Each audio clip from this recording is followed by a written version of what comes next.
Hello दोस्तों, नमस्कार। आपका स्वागत है आपके अपने चैनल हिंदी हब ऑफिशियल पर। तो आज हम फिर से दोस्तों मीरा पदावली की प्रश्नोत्तरी है वो करने वाले हैं। इसका एक पार्ट मैंने आपको करवा दिया है। यदि आपने वहाँ पर नहीं देखे हैं तो वो उन क्वेश्चनों को आप करिएगा। तो आज ये दूसरा पार्ट है, ठीक है। आप चाहेंगे, आप सपोर्ट रहेगा तो आपका तीसरा पार्ट है वो भी जल्द ही आ जाएगा। तो चलिएगा देखते हैं। आरपीएससी सेकंड ग्रेड की सारी रचनाएं दोस्तों मैंने आपको चैनल पे करवा रखी हैं विद प्रश्नोत्तरी। आप जाइएगा, और यदि कोई वीडियो आपको नहीं मिलती है, यदि किसी रचना को आप और पढ़ना चाहते हैं तो आप मुझको कमेंट करके ज़रूर बताइएगा। पीडीएफ की पीडीएफ के लिए, प्रश्नोत्तरी की पीडीएफ के लिए आप टेलीग्राम चैनल को ज्वाइन कर सकते हैं, वहाँ पर मुझको मैसेज कर सकते हैं। तो देखिए क्या कह रहे हैं पहले क्वेश्चन में। तुमसे हमको तो तुम ही हो, हमसी लाख करोड़, पंक्ति से संकेतित नहीं है। आराध्य की महत्ता, भक्त की दीनता, अहम भाव का विसर्जन, भगवान को उपालंब। बताइए क्या संकेतित नहीं है। तुमसे हमको तो तुम ही हो, हमसी लाख करोड़, पंक्ति से संकेतित नहीं है। तो देखिए आराध्य की महत्ता दोस्तों यहाँ पर हो जाएगी, भक्त की दीनता भी यहाँ पर हो जाएगी कि हम सो लाखों करोड़ों हैं, तुम्हारे लिए बहुत सारे हैं। अहम भाव का विसर्जन है कि तुमसे हमको तो तुम ही तुम हो। तो यहाँ पर अहम भाव के विसर्जन की भी बात पता चलती है। भगवान को यहाँ पर उपालंब दोस्तों नहीं दिया गया है। तीनों बातों का यहाँ पर इस पंक्ति से संकेत हो रहा है। आराध्य की महत्ता है कि तुम तो हमारे लिए तुम ही हो, हमारे समान तो हमारे जैसों की तो कोई बिसाती नहीं है, हम जैसी तो लाख करोड़ों हैं। तो आराध्य की महत्ता है मीरा के। भक्त की दीनता भी प्रकट हुई है और अहम भाव का विसर्जन भी देखने को मिलता है। भगवान को यहाँ पर उपालंब नहीं दिया गया है, बल्कि भगवान की तो एक तरह से और क्या है, महत्ता का प्रतिपादन करने की कोशिश की है। निम्न में से कौन सा कथन असंगत है। मीरा के हृदय में आराध्य की कृपा दृष्टि की आशा भरी हुई है। मीरा स्वयं को लाखों करोड़ों में से एक बताकर अनुग्रह की विनती करती है। दर्शनातुर मीरा को निवेदन करते करते भोर हो गई है। मीरा अपने आराध्य कृष्ण को अपने प्राणों की भेंट चढ़ाने की कहती है।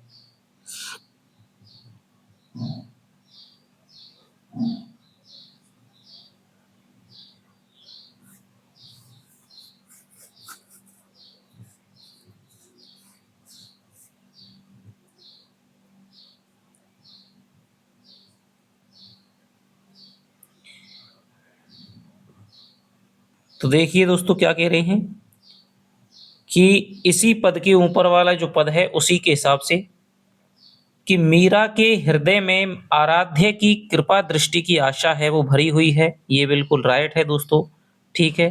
कि महारी आशा चितवन तुमरी, ठीक है। तो चितवन का अर्थ है कृपा दृष्टि रूपी चितवन। मीरा स्वयं को लाखों करोड़ों में एक बताकर अनुग्रह की विनती करती है कि हमसे तो तुमको तुम ही हो, हमसी लाख करोड़। तो यहाँ पर क्या है दोस्तों, अनुग्रह की विनती लाखों करोड़ों में एक बता करके यहाँ पर नहीं करती है वो। इस कथन में थोड़ा सा जरा सा मामूली क्या है, अंतर है। दर्शनातुर मीरा को निवेदन करते करते अरज करत भई भोर, ये भी बात बिल्कुल सही है। मीरा अपने आराध्य कृष्ण को अपने प्राणों की भेंट चढ़ाने को कहती है कि मीरा के प्रभु हरि अविनाशी दूंगी प्राण अकोर। तो यहाँ पर भेंट चढ़ाने की कहती है। तो देखिए दूसरा वाला है, मीरा स्वयं को लाखों करोड़ों में एक बताकर अनुग्रह की विनती करती है। तो यानी कि यहाँ पर वो मेन इसमें एक नहीं है कि भाई मैं तो लाखों लग रहे हैं, मैं इनमें से एक हूँ इसलिए आप अनुग्रह कर दीजिए, बल्कि उसकी लाखों करोड़ों में उसको बता करके, स्वयं को गिन करके उसकी हीनता प्रकट हुई है। वो इसलिए नहीं कह रही कि लाखों वंदना कर रहे हैं उनमें से मैं हूँ इसलिए आप, तो वो तो ये कह रही है कि हमसे, हमारे लिए तो केवल तुम ही हो, और हमसी तो तुम्हारे लिए लाखों करोड़ों मिल जाएंगी, तो मेरी तो कोई विसात ही नहीं है, ठीक है। तो हालांकि ये बहुत मिलता जुलता है, ठीक है, लाखों करोड़ों में स्वयं को मान रही है, लेकिन इन ऑप्शनों के आधार पर यही ऑप्शन है वो गलत होगा। ठीक है, थोड़ा सा और इसको स्पष्ट रूप से लिखने की आवश्यकता थी जिससे कि और ये क्लियर हो जाता। तो ये आप ध्यान रखेंगे कि मीरा कह रही है कि हमसे तो तुमको तुम ही हो, कि हमारे लिए तो तुम्हारे समान केवल तुम ही हो, और हम जैसी लाखों करोड़ों, हम जैसी तो क्या है, लाखों करोड़ों हैं। तो यहाँ पर लाखों करोड़ों में से एक नहीं बताई है कि मैं उन लाख करोड़ों में से एक हूं। इस प्रकार कहती तो ये कथन सही हो जाता, लेकिन वो कह रही है कि हमसी लाख करोड़। हाँ, कि उसमें अप्रत्यक्ष रूप से वो लाखों करोड़ों में से स्वयं को एक बता रही है। ठीक है, तो थोड़ा सा कथन में भी क्या है, भ्रमित करने वाला है। तो ये आप याद रखेंगे। निपट खाली स्थान नैना अटके, उचित विकल्प से रिक्त स्थान की पूर्ति कीजिए। बंकट छवि, सुंदर छवि, मोहन छवि, शोभित छवि। बताइए। निपट खाली स्थान नैना अटके। तो देखिए, निपट बंकट छवि, निपट बंकट छवि में नैना, बाकी दृष्टि में, छवि में मीरा की जो दृष्टि है वो अटक गई है। बारिज भवा अलग टेढ़ी मानो अति सुगंध रस अटके। पंक्ति के संबंध में असंगत विकल्प क्या है? प्रथम भाग में वारिज के उपमान की विलुप्ति है। नयन रूपी भ्रमरों के गंध माधुरी में अटकने की ओर संकेत है। बोहों और अलकों की मोहकता का वर्णन है। उत्प्रेक्षा अलंकार का सौंदर्य विद्यमान है। वर्तमान विद्यमान एक ही बात है। बताइए कितने क्वेश्चन आपके राइट होते हैं दोस्तों। आप तैयारी साथ में करते जाइएगा। मैं वो कर रहा हूँ, आपको निश्चित रूप से पेपर में आपको सफलता मिलेगी। बहुत सारी चीजें मैं आपको पर्सनली भी बताता रहता हूँ आपके अनुसार। ठीक है, इसके लिए आप मुझे टेलीग्राम पे मैसेज कर सकते हैं। बारिज भवा अलक टेढ़ी मानो अति सुगंध रस अटके। तो अभी तो क्या है, स्कूल जब चालू चलते हैं तो तब थोड़ा सा मैं बिजी रहता हूँ, लेकिन अभी छुट्टियां हैं तो आपको मैं जवाब देने के लिए हाजिर हूँ। बारिज भवा, तो देखिए पंक्ति के संबंध में हमें असंगत निकालना है। प्रथम भाग में वारिज के उपमान की विलुप्ति है, तो यही दोस्तों गलत हो जाएगा। यहाँ पर ये कथन गलत है। वारिज माने होता है कमल, और कमल तो स्वयं ही उपमान है। तो वारिज के उपमेय यानी कि मुख की क्या है, विलुप्ति है, ये होना चाहिए था। मुख उपमेय है कि मुख रूपी कमल पर उनकी भौहें हैं, अलके हैं, वो टेढ़ी हैं, और ऐसा लगता है कि नैन रूपी जो भ्रमर हैं उनकी गंध माधुरी में अटक गए हैं। तो यहाँ पर वारिज के उपमान की नहीं, उपमेय की विलुप्ति है दोस्तों। ठीक है, ये कथन गलत हो जाएगा। नयन रूपी भ्रमरों के गंध माधुरी में अटकने की ओर संकेत है, बिल्कुल सही बात है। बोहों और अलकों की मोहकता का वर्णन है। ठीक है, ये भी बात बिल्कुल सही है। उत्प्रेक्षा अलंकार का सौंदर्य वर्तमान है, मानो से उत्प्रेक्षा अलंकार हो जाएगा। जब से मोही नंद नंदन दृष्टि परयो माही। पंक्ति के माही शब्द से किस अर्थ का ग्रहण होगा? सखी, माता, राधा, बूढ़ी स्त्री।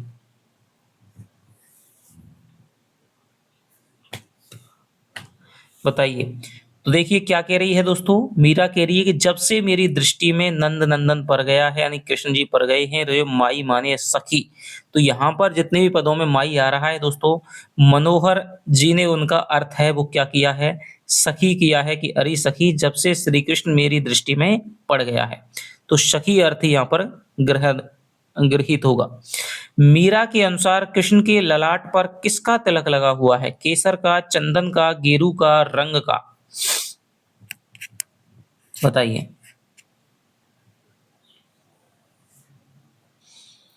तो मीरा के अनुसार जो कृष्ण के ललाट पर रंग है दोस्तों, वो हो जाएगा आपका केसर का। मानो मीन सरवर तजी मकर मिलन आई। पंक्ति में कौन सा अलंकार प्रधान है? रूपक, उपमा, विरोधाभास, उत्प्रेक्षा।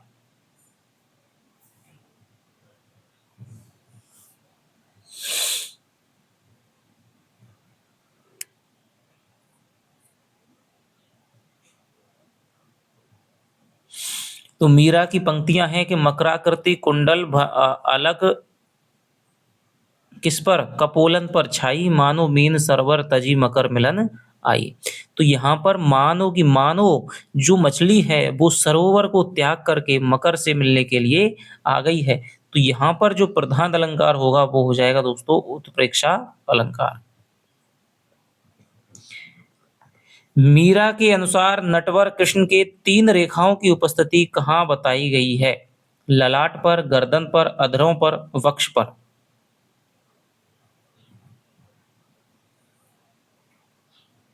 बताइए।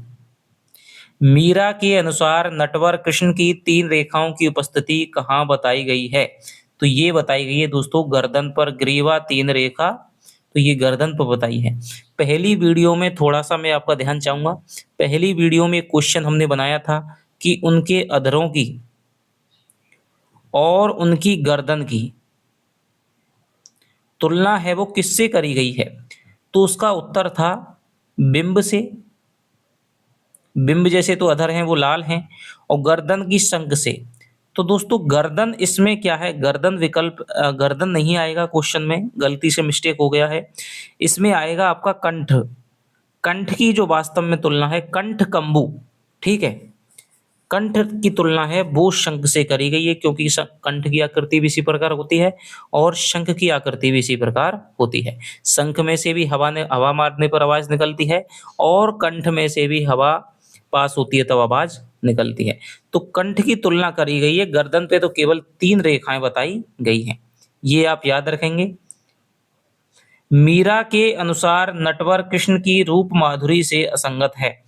कृष्ण की भौहें टेढ़ी हैं, नेत्र चंचल हैं और चितवन सम्मोहक है। उनके अधर बिंब से लाल हैं, नयन रत्नारे हैं और मुख पर मधुर मुस्कान है। हंसने पर उनकी दाढ़िम सी दंत पंक्ति चंद्रिका के समान चमकती है। उनकी कटी में किंकिनी की ध्वनि बड़ी सुहावनी लगती है। कौन सा कथन यहाँ पर असंगत है?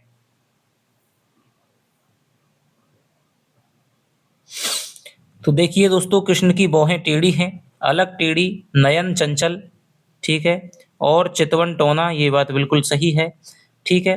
अधर बिंब, नयन अरुण नयन और मुख पर मंद हंसी, ये भी बात बिल्कुल सही है। हंसने पर हंसने पर उनकी दाढ़िम सी दंत व्यक्ति चंद्रमा के समान नहीं दोस्तों, क्या है कि दसन दमक दाढ़िम द्युति चमके विद्युत चपलासी, चमके चपलासी। तो यहाँ की विद्युत के समान, विद्युत लेखा के समान यहाँ पर दंत पंक्ति चमकती है, चंद्रिका के समान नहीं चमकती है, तो ये गलत हो जाएगा। उनकी कटी में किंकिनी की जो ध्वनि है बड़ी सुहावनी लगती है, बिल्कुल सही बात है। अगला क्वेश्चन, रोम रोम नख सिख शब निरखत ललक रहे ललचाए, पंक्ति में किसके ललचाने का वर्णन है? मीरा के नेत्रों के, लोगों के नेत्रों के, कृष्ण के नेत्रों के, राणा के नेत्रों के। बताइए।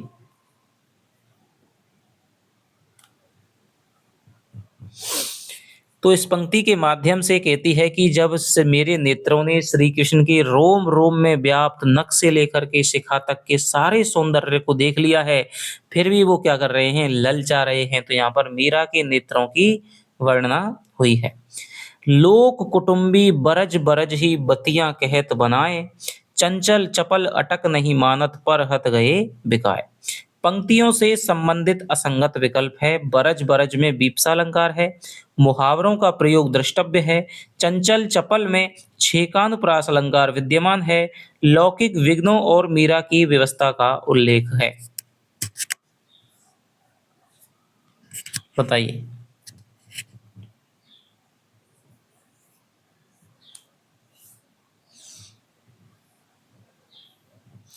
तो एक क्वेश्चन तो यहाँ से ये भी बन सकता है कि चंचल चपल अटक नहीं मानत पर हत गए बिकाए, के जो पराए हाथ है, मतलब मीरा के क्या है, क्या चीज है जो पराई हाथ बिक गई है? तो उनके चंचल चपल नयन।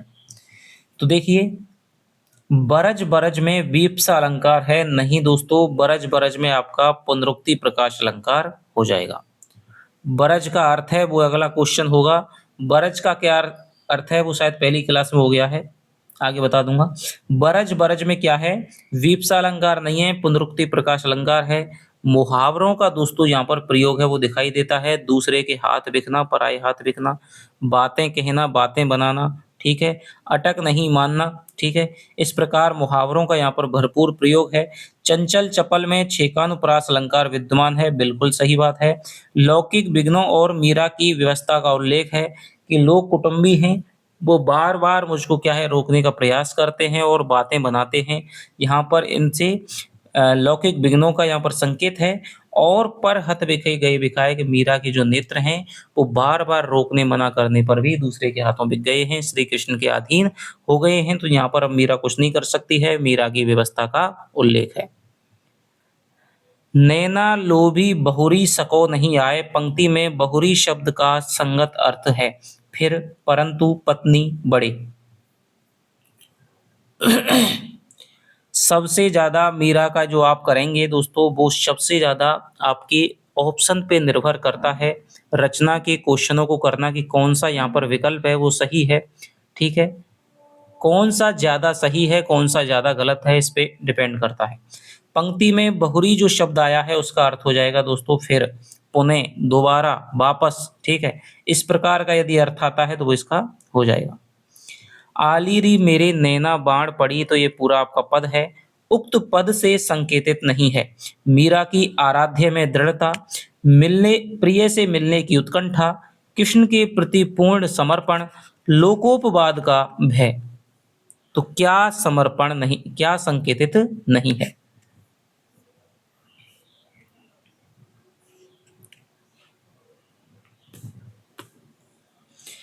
तो देखिए मीरा की आराध्य में दृढ़ता दोस्तों यहाँ पर बिल्कुल हो जाएगी, ठीक है?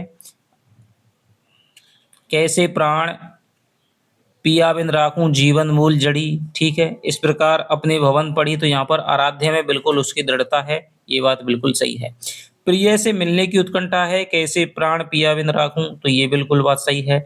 कृष्ण के प्रति पूर्ण समर्पण है, तो मीरा लोग हाथ बिकानी, ठीक है? हाथ बिक गई है इस प्रकार, ठीक है? और विच आन अड़ी है, तो यहाँ पर दृढ़ता दिखाई दे रही है, तो यहाँ पर समर्पण है वो भी दिखाई देता है। लेकिन लोकोपवाद का भय, लोग कहें बिगड़ी, तो मीरा ने कभी भी लोकोपवाद का भय वो नहीं किया। लोगों ने क्या कहा है, बिगड़ी कहा है, चरित्र भ्रष्ट कहा है, तो इसका कुछ भी मीरा ने ध्यान नहीं दिया। तो यहाँ पर भय नहीं है दोस्तों, लोकापवाद का विद्रोह है यदि आता है तो वो यहाँ पर हो सकता है। संतन ढिंग बैठ बैठ लोक लाज खोई, ये पूरा का पूरा पद है। पंक्तियों के संदर्भ में असंगत है। रूपक अलंकार, रूप का अतिशयोक्ति अलंकार, पुनरुक्ति प्रकाश अलंकार, काव्यलिंग अलंकार। बताइए क्या है वो असंगत है?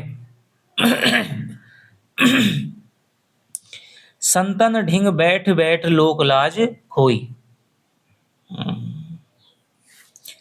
तो यहां पर देखिए रूपक अलंकार हो जाएगा दोस्तों, आंसुवन जल सींच सींच, आंसुओं रूपी जल से आनंद रूपी फल है, वो हो गया है, ठीक है?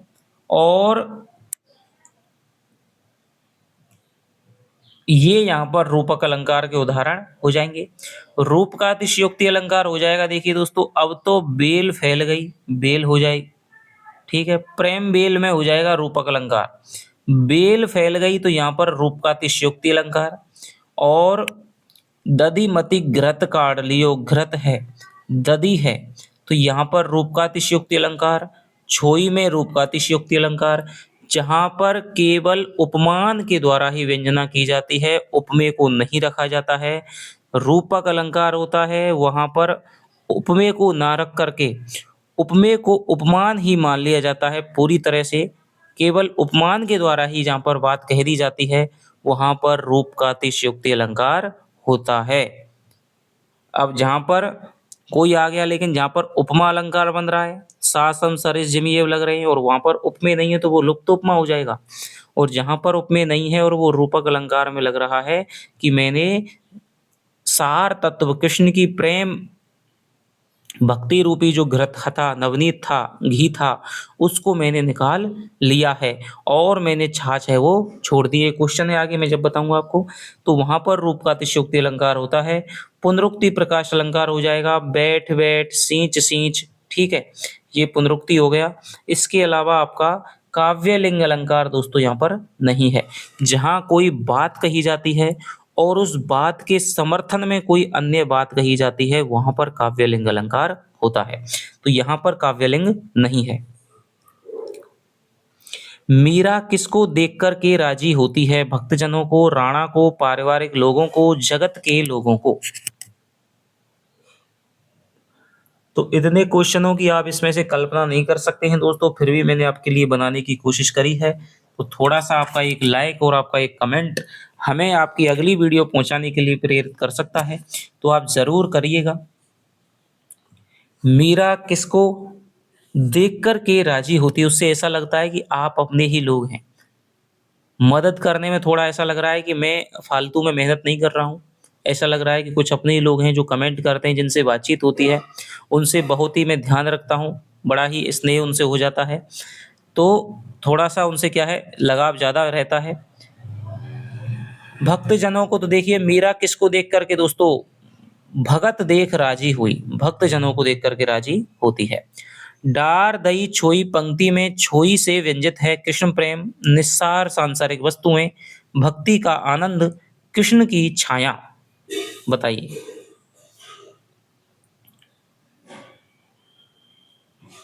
तो डार दई छोई यानी कि मैंने दधी को, कृष्ण के भक्ति रूपी दही को मथ करके कृष्ण प्रेम रूपी जो नवनीत है, घी है, वो निकाल लिया है। सांसारिक सांसारिक नहीं, जो सार तत्व की जो चीजें हैं वो निकाल ली हैं, और जो निस्सार सांसारिक वस्तुएं हैं, व्यर्थ की वस्तुएं हैं, अनावश्यक जो वस्तुएं हैं वो मैंने त्याग दी हैं, छोई यानी छाछ के रूप में त्याग दी।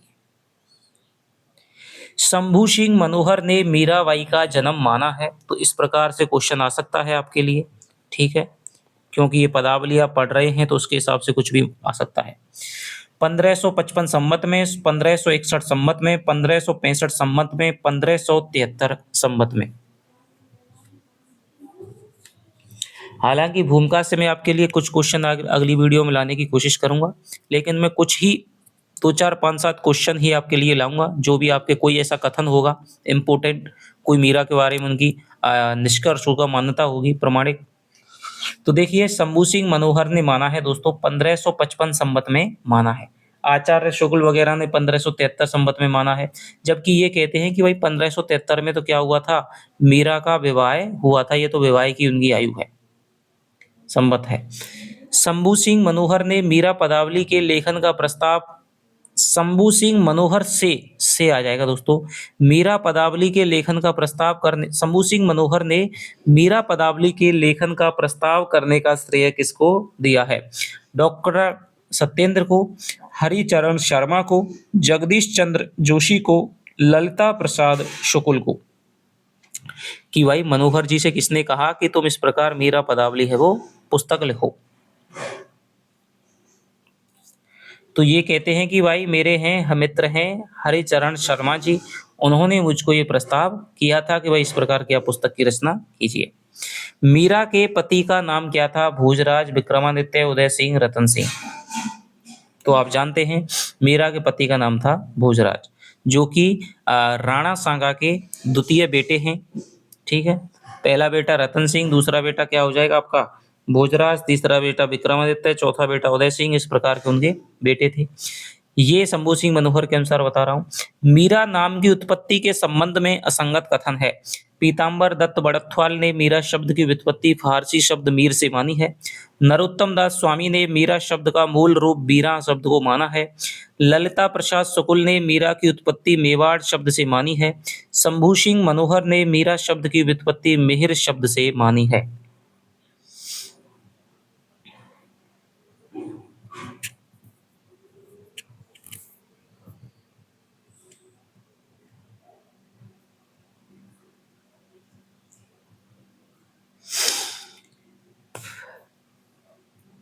तो देखिए दोस्तों पीताम्बर बड़त्वाल वाला मीर शब्द से मानी है कि भाई मीर है वो किसी फारसी का शब्द है मीर, उससे शब्द मानी है, किसी के द्वारा दिया हुआ इन्होंने माना है कि भाई किसी को ने मीरा को उपनाम दे दिया। नरोत्तम दास स्वामी है वो कहते हैं बीरा शब्द से मीरा है माननी है, लेकिन मनोहर जी इसको खारिज कर देते हैं कि वीरा शब्द नहीं होता, बीरा शब्द होता है, भाई के लिए प्रयुक्त होने वाला है, बीरा शब्द कोई नहीं होता। तो ये भी सही बात है। ललिता प्रसाद शुक्ल ने मीरा की उत्पत्ति मेवाड़ शब्द से मानी है, ये बात भी सही है। शंभू सिंह मनोहर ने दोस्तों मिहिर शब्द से नहीं मानी है। शंभू सिंह मनोहर लिखते हैं कि भाई अजमेर में दरगाह शरीफ पे मीरा साहब नाम का कोई क्या है संत वगैरह है, और उसकी कृपा से मीरा की जो जन्म है वो हुआ था, इसलिए उसका नाम मीरा रख दिया गया था। इसके अलावा वो एक बार और कहते हैं कि कर्नल जेम्स टॉड ने एक मंदिर का ज़िक्र किया है। वो मीराबाई का मंदिर था, तो ऐसा लगता है कोई मीराबाई नामक देवी के आधार पर मीरा की जो नामकरण है वो किया गया है। ठीक है, तो चौथा ऑप्शन है इसमें गलत हो जाएगा। मीरा ने जहाँ कहीं राणा का संबोधन किया है वह या तो रतन सिंह के लिए हो सकता है या विक्रमादित्य व उदय सिंह के लिए, भोजराज के लिए नहीं जो कभी राणा हुए ही नहीं। मीरा विषयक उक्त मान्यता किसकी है? पद्मावती शबनम, दुर्गा दत्त गोस्वामी, ललिता प्रसाद शुक्ल, शंभू सिंह मनोहर। तो इस प्रकार का कथन आपके लिए निश्चित रूप से पूछा जाए तो कोई बड़ी बात नहीं होगी दोस्तों। तो ये जो कथन है वो हमारे शंभू सिंह मनोहर का है। गई कुमति खालिस्तान भगत रूप भई सांची पंक्ति के आधार पर बताइए कि मीरा की कुबुद्धि या अविवेक नष्ट होने का क्या कारण है? कृष्ण का अनन्य प्रेम, साधु के साथ सत्संग, निरंतर आयु प्रौढ़ता, सांसारिक कष्ट आदि। बताइए। गई कुमति खाली स्थान, तो यहाँ पर मीरा की कुबुद्धि के नष्ट होने का जो कारण है वो हो जाएगा दोस्तों, गई कुमत लई साधु की संगत। तो साधुओं के साथ सत्संग है, उससे मीरा का जो अविवेक है वो नष्ट हो गया है। गाई गाई हरि के गुण निस्दिन काल वाल ब्याल सो बाँची, पंक्ति के काल व्याल सो बाँची से असंबद्ध विकल्प है। मीरा का काल रूपी सर्प से बच जाना, आवागमन के चक्र से मुक्त हो जाना, मोक्ष की अधिकारिणी सिद्ध हो जाना और सांसारिक दुखों और कष्टों से मुक्त हो जाना।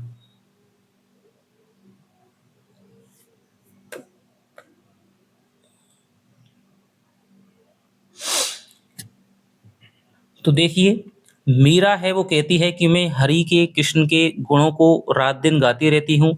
इस अहर्निश गुणगान के कारण मैं काल रूपी सर्प से बच गई हूँ।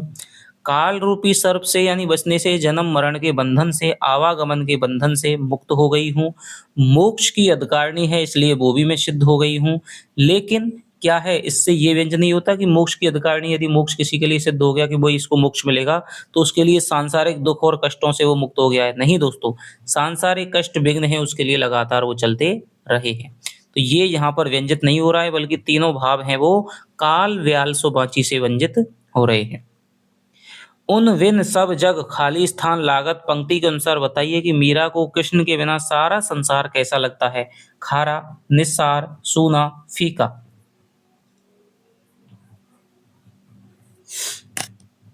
उण विन सब जग, तो उण विन सब जग खारो लागत, तो कृष्ण कैसा लगता है दोस्तों? खारा लगता है। मीरा के संबंध में असंगत है। मीरा के एकमात्र आराध्य सगुण साकार श्री कृष्ण थे।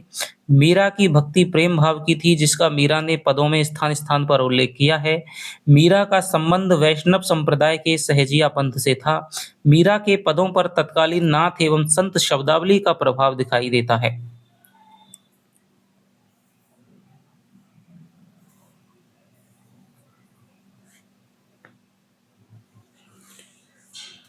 तो देखिए, मीरा के ये वाला कथन है बिल्कुल जो सही है। मीरा की भक्ति है दोस्तों प्रेम भाव की थी, माधुर्य भाव की थी, ठीक है, ये भी बात बिल्कुल सही है।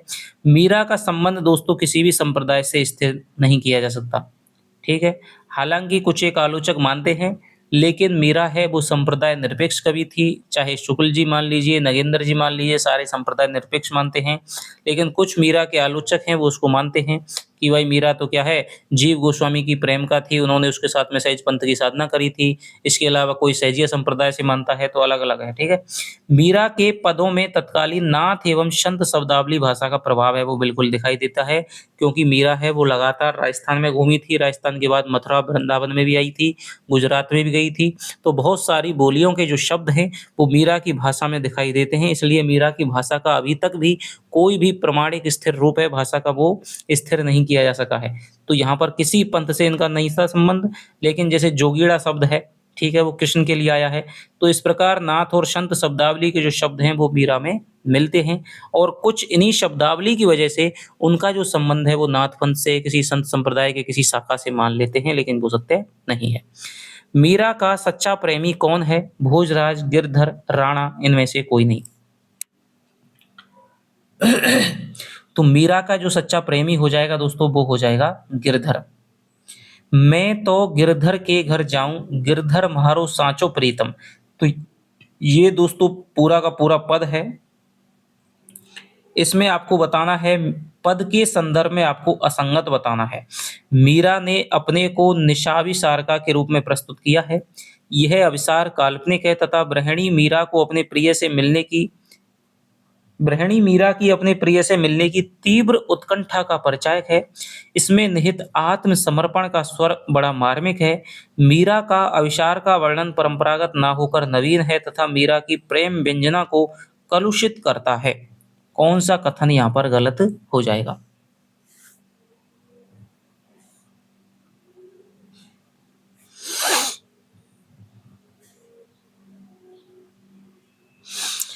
तो देखिए, मनोहर जी लिखते हैं कि मीरा ने यहाँ पर क्या है, अपने को निशाविसार का ये होती है जो छुप करके अपने प्रेमी से रात के अंधेरे में मिलने के लिए जाती है। इसके दो भेद होते हैं अविसार का नायिका के। एक तो शुक्लाविसार का जो शुक्ल रात्रि में जाती है, एक कृष्णाविसार का जो अमावस की रात्रि में जाती है। तो ये बात बिल्कुल सही है। यह अविसार है वो काल्पनिक है, कृष्ण द्वापर युग के हैं, मीरा कलयुग की है। तो ये कभी भी सत्य तो हो नहीं सकता है। तो ये जो अविसार है वो केवल काल्पनिक है। गृहिणी मीरा की अपने प्रिय से तीव्र मिलन की उत्कंठा का परिचायक है, ये बात भी बिल्कुल सही है। इसमें निहित आत्मसमर्पण का स्वर है वो बड़ा मार्मिक है। ये क्वेश्चन मैंने आपको करवा दिया कि इसमें कौन सा जो भाव है वो व्यक्त हुआ है, केंद्रीय भाव क्या है इसका, आत्मसमर्पण का हुआ है। मीरा की अवसार का वर्णन दोस्तों परंपरागत होते हुए भी, परंपरागत ना होकर के नहीं दोस्तों, परंपरागत होते हुए भी अपनी प्रेम व्यंजना में अनूठा है, ये बात लिखते हैं। कलुषित नहीं करता है, तो ये ऑप्शन यहाँ पर गलत हो जाएगा। कोई कहे कारो, कोई कहे गोरो, लियोरी अमोलिक मोल पंक्ति के संबंध में असंगत विकल्प है। मीरा की निशंकता दृष्टिगोचर है। अनुप्रास अलंकार विद्यमान है। विरोधाभास अलंकार का सौंदर्य वर्तमान है। अमोलिक मोल में यमक अलंकार द्रष्टव्य है। बताइए।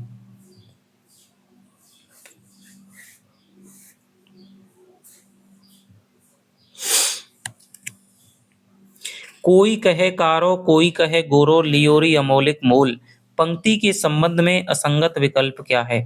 तो देखिए, पंक्ति के संबंध में असंगत विकल्प हो जाएगा मीरा की निशंकता दृष्टिगोचर होती है। बिल्कुल भी वो संकेत नहीं है कि कोई उसे काला कहता है, कोई महंगा कहता है, कोई सस्ता कहता है।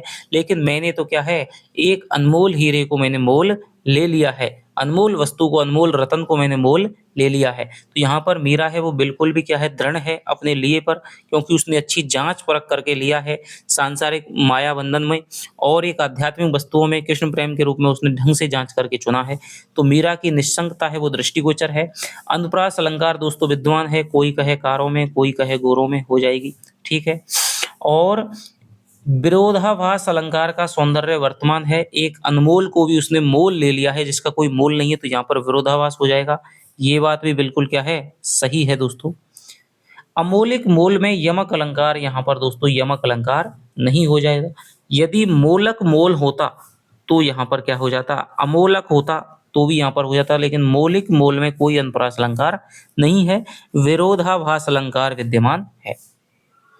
मीरा के अनुसार उसका प्रियतम कहाँ निवास करता है? मथुरा में, द्वारका में, मीरा के हृदय में, भक्त के मन में।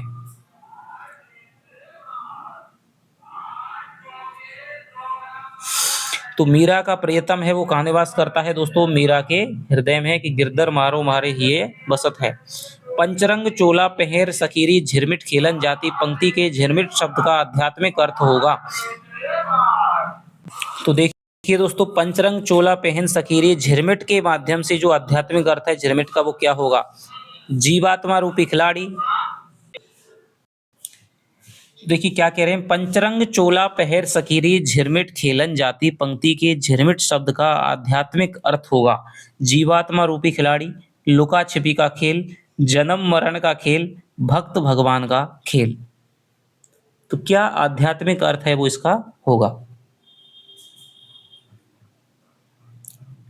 बताइए।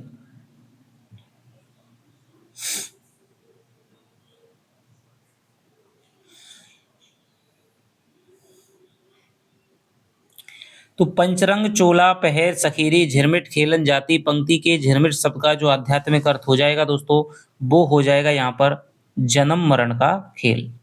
जो भौतिक अर्थ है वो तो लुका छिपी का खेल हो जाएगा, लेकिन यहाँ पर जो आध्यात्मिक अर्थ है वो हो जाएगा जन्म मरण का खेल।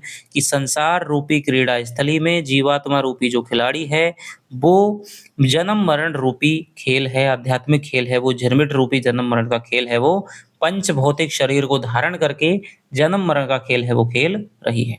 तो ये आपके दोस्तों 60 क्वेश्चन रहे।